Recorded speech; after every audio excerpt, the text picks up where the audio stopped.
warahmatullahi wabarakatuh. Perkenalkan, nama saya Likmas Rizdia. Saya dari Fakultas Ekonomi dan Bisnis, program studi manajemen. Sebelum masuk ke materi, saya terlebih dahulu akan menjelaskan apa itu manajemen perbankan. Di sini, manajemen perbankan merupakan suatu ilmu yang mempelajari segala kegiatan penyerapan atau pengumpulan dana, penyaluran utang piutang, pelaksanaan lalu lintas transaksi keuangan, serta pertukaran uang. Hal ini dilakukan agar lebih efektif terhadap pencapaian tujuan yang telah dibuat.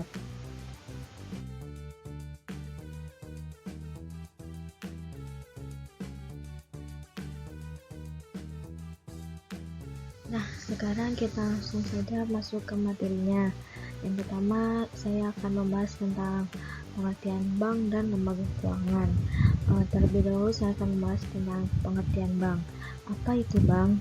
Menurut Undang-Undang Nomor 10 Tahun 1998, yang dimaksud dengan bank adalah badan usaha yang menghimpun dana dari masyarakat dalam bentuk simpanan dan menyalurkannya ke masyarakat dalam bentuk kredit dan bentuk lainnya dalam rangka meningkatkan taraf hidup rakyat banyak. Sedangkan secara sederhana, bank adalah lembaga keuangan yang kegiatan usahanya adalah menghimpun dana dari masyarakat dan menyalurkan kembali dana tersebut ke masyarakat serta memberikan jasa bank lainnya. Jadi kesimpulannya yaitu bank adalah badan usaha yang menghimpun dana dari masyarakat dan menyalurkannya kembali ke masyarakat.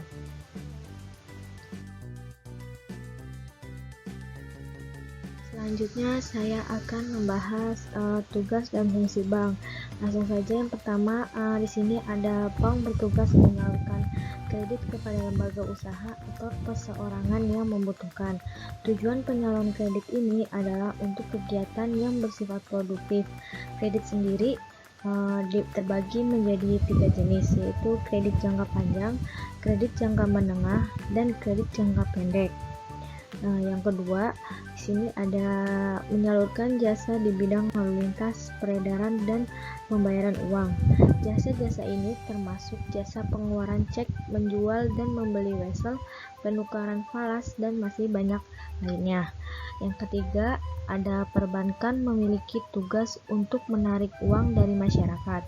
Artinya, masyarakat boleh menyimpankan uang mereka dalam bentuk deposito, berjangka, giro, atau rekening koran serta tabanas. Yang keempat, bank bertugas memberikan jaminan bank dan juga menyewakan tempat untuk penyimpanan barang-barang berharga.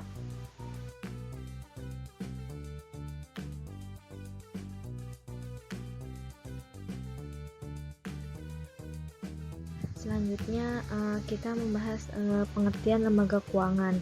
Menurut Undang-Undang Nomor 14 Tahun 1967 Pasal 1 adalah semua badan yang melalui kegiatan-kegiatannya di bidang keuangan menaruh uang dari dan menyalurkannya ke dalam masyarakat. Artinya, kegiatan yang dilakukan oleh lembaga keuangan selalu berkaitan dengan bidang keuangan di mana kegiatannya apakah hanya menghimpun dana atau hanya menyalurkan dana atau kedua-duanya. Yang kedua, di sini saya akan membahas tentang sistem perbankan di Indonesia. Terlebih dahulu saya akan membahas tentang pengertian dari sistem perbankan di Indonesia ini. Sistem perbankan di Indonesia adalah sebuah tata cara, aturan-aturan, dan pola bagaimana sebuah sektor perbankan menjalankan usahanya sesuai dengan ketentuan atau sistem yang dibuat oleh pemerintah. Indonesia menetapkan sistem perekonomiannya sebagai sistem ekonomi yang demokrasi sesuai dengan landasan negara, yaitu Pancasila.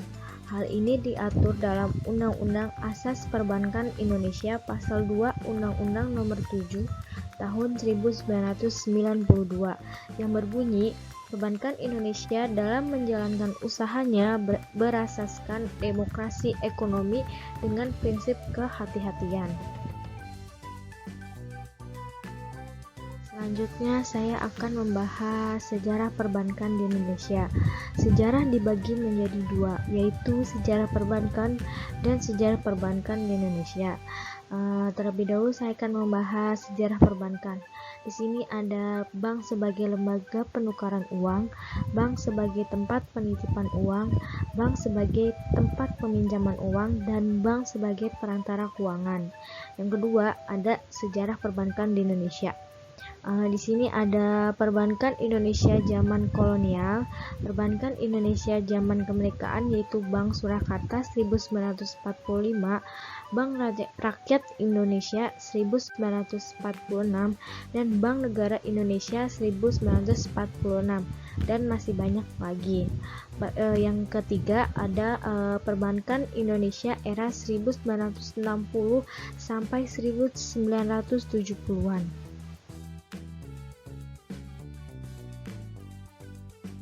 Selanjutnya di sini saya akan membahas jenis-jenis bank. Yang pertama dilihat dari fungsinya ada bank umum dan bank BPR. Yang kedua dilihat dari statusnya ada bank devisa dan bank non devisa. Yang ketiga dilihat dari kepemilikannya ada bank pemerintah dan bank swasta nasional, dan yang terakhir dilihat dari operasionalnya ada bank konvensional dan bank syariah. Lanjut, saya akan membahas bank dan pembangunan ekonomi. Pembangunan sektor keuangan, terutama perubahan susunan atau struktur perbankan di Indonesia, sangat diharapkan dapat membawa perubahan yang positif bagi perekonomian nasional. Mengapa?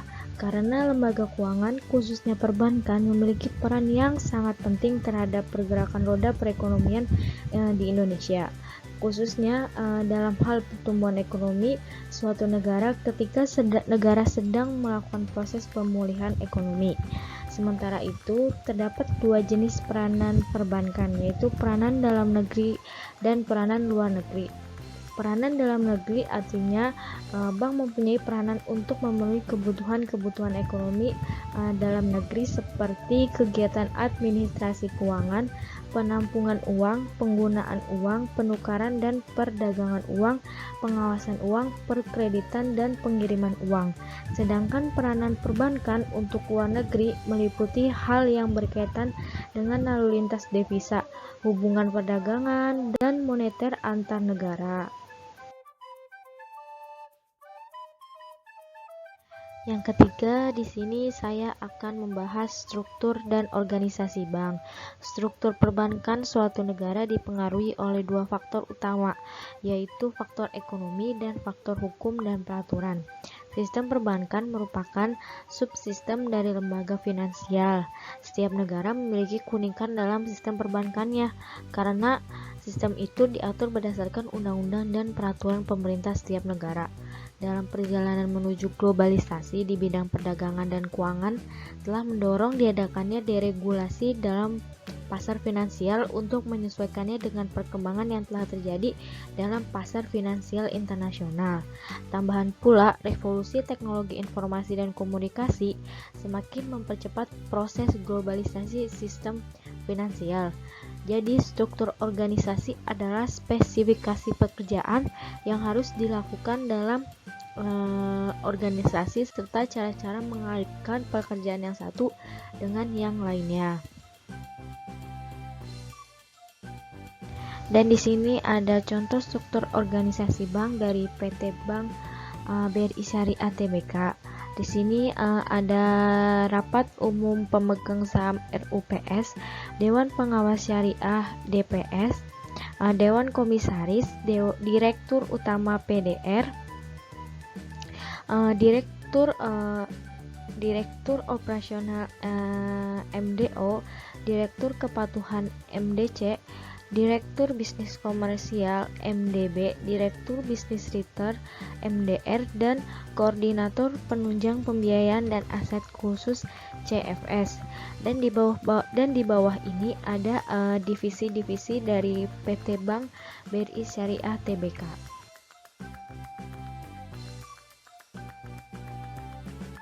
Selanjutnya di sini ada organisasi bank.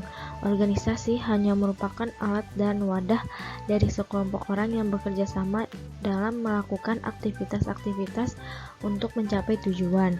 Jika organisasi baik dan benar, tujuan yang optimal relatif akan lebih mudah dicapai. Lalu di sini ada usaha bank umum. Yang pertama, menghimpun dana funding. Kegiatan membeli dana dari masyarakat yang dikenal sebagai kegiatan funding. Kegiatan membeli dana dapat dilakukan dengan cara menawarkan berbagai jenis simpanan, yaitu simpanan giro, simpanan tabungan, dan simpanan deposito. Yang kedua, menyalurkan dana, lending.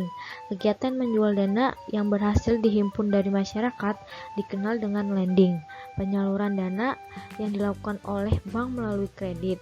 Kredit yang diberikan oleh bank tergantung kemampuan yang menyalurkannya. Jenis kredit yaitu kredit investasi, modal kerja, dan perdagangan, dan masih banyak lainnya. Yang ketiga, memberikan jasa-jasa bank lainnya yaitu servis. Jasa-jasa lainnya merupakan kegiatan penunjang untuk mendukung kelancaran kegiatan menghimpun dan menyalurkan dana. Jasa-jasa bank yang ditawarkan yaitu kirim uang, clearing, bank card, dan masih banyak lainnya. Yang keempat, di sini saya akan menjelaskan manajemen dana bank. Terlebih dahulu saya akan menjelaskan pengertian dari manajemen dana bank. Manajemen dana bank adalah kegiatan perencanaan, perorganisasian, pelaksanaan, dan pengendalian terhadap penghimpunan dana bank. Di sini ada sumber dana bank, yaitu dana dari dalam bank. Di sini ada yang pertama, setoran modal pemegang saham, yang kedua, cadangan laba, dan yang ketiga, laba yang belum dibagi. Dan dana dari luar bank, di sini ada dana dari masyarakat. Yang pertama, simpanan giro, yang kedua, simpanan tabungan, yang ketiga, simpanan deposito.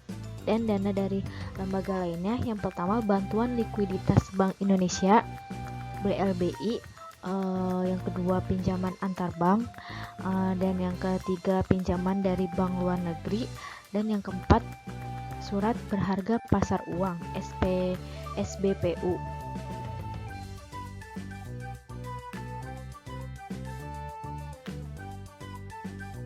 Selanjutnya di sini ada simpanan giro. Giro adalah simpanan yang penarikannya dapat dilakukan setiap saat dengan menggunakan cek, bilet giro, sarana perintah lainnya, atau dengan cara pemindah bukuan. Di sini ada penarikan yaitu tunai dan non tunai, dan setiap saat yaitu berkali-kali dalam satu hari. Yang pertama di sini ada cek. Cek adalah surat perintah tanpa syarat dari nasabah kepada bank yang memelihara rekening giro nasabah tersebut untuk membayar sejumlah uang kepada pihak yang disebutkan di dalam cek atau kepada pembawa cek.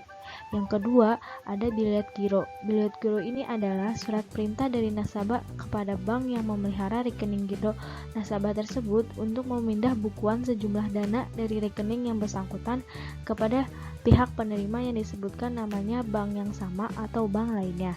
Dan yang terakhir yaitu ada jasa giro. Jasa giro ini adalah pemberian balas jasa berupa suku bunga oleh bank kepada pemilik giro. Kemudian di sini ada simpanan tabungan.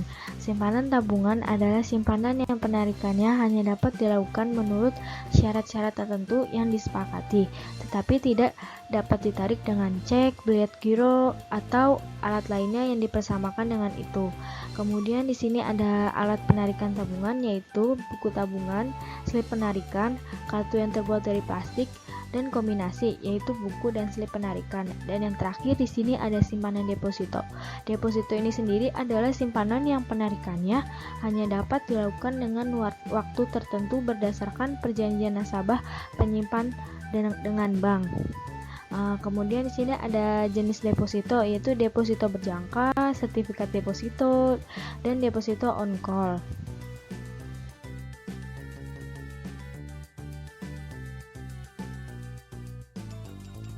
Yang kelima di sini saya akan membahas tentang manajemen likuiditas. Terlebih dahulu saya akan membahas definisi manajemen likuiditas. Yang pertama, manajemen likuiditas melibatkan perkiraan permintaan dana oleh masyarakat dan penyediaan cadangan untuk memenuhi semua kebutuhan, yaitu ini dari Dwayne B. Grady. Yang kedua, manajemen likuiditas melibatkan perkiraan sumber dana dan penyediaan kas secara terus-menerus, baik kebutuhan jangka pendek atau musiman maupun kebutuhan jangka panjang, yaitu ini dari Oliver G. Wood Jr. Di sini kemudian ada sumber dana kebutuhan likuiditas, yaitu untuk memenuhi ketentuan likuiditas wajib atau cash ratio. Dan yang kedua, di sini ada saldo rekening minimum pada bank koresponden. Yang ketiga, di sini ada penarikan simpanan dalam operasional bank sehari-hari. Dan yang terakhir, di sini ada permintaan kredit dari masyarakat.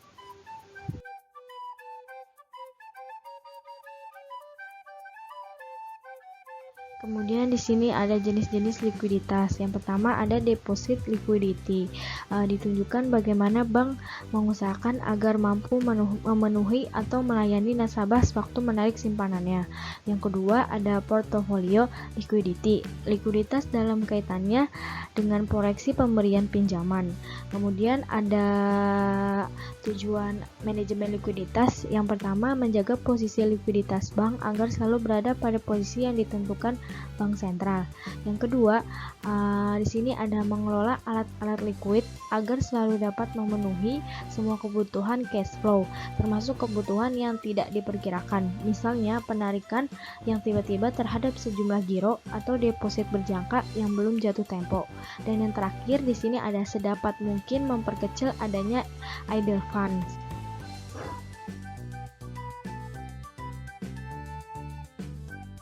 Selanjutnya saya akan membahas tentang strategi mengamankan likuiditas. Di sini untuk menjaga posisi likuiditas dan proyeksi cash flow agar selalu berada dalam posisi aman, terutama dalam kondisi tingkat bunga berfluktuasi. Beberapa strategi yang dapat dikembangkan oleh bank sebagai berikut. Yang pertama, memperpanjang jatuh tempo semua kewajiban bank, kecuali bila tingkat bunga cenderung mengalami penurunan. Yang kedua, melakukan diversifikasi sumber dana bank. Yang ketiga, menjaga keseimbangan jangka waktu, aset, dan kewajiban. Dan yang terakhir yaitu memperbaiki posisi likuiditas, antara lain mengalihkan aset yang kurang marketable menjadi lebih marketable.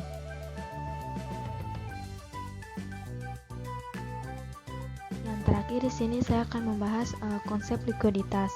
Bank dianggap liquid apabila yang pertama memiliki sejumlah likuiditas atau memegang alat-alat likuid, cash aset, uang kas rekening pada bank sentral dan bank lainnya, sama dengan jumlah kebutuhan likuiditas yang diperkirakan. Yang kedua, memiliki likuiditas kurang dari kebutuhan, tetapi bank memiliki surat-surat berharga yang segera dapat dialihkan menjadi kas, tanpa mengalami kerugian baik sebelum atau sesudah jatuh tempo. Yang ketiga, memiliki kemampuan untuk memperoleh likuiditas dengan cara menciptakan uang, misalnya penggunaan fasilitas diskonto, call money, penjualan surat berharga dengan repurchase agreement.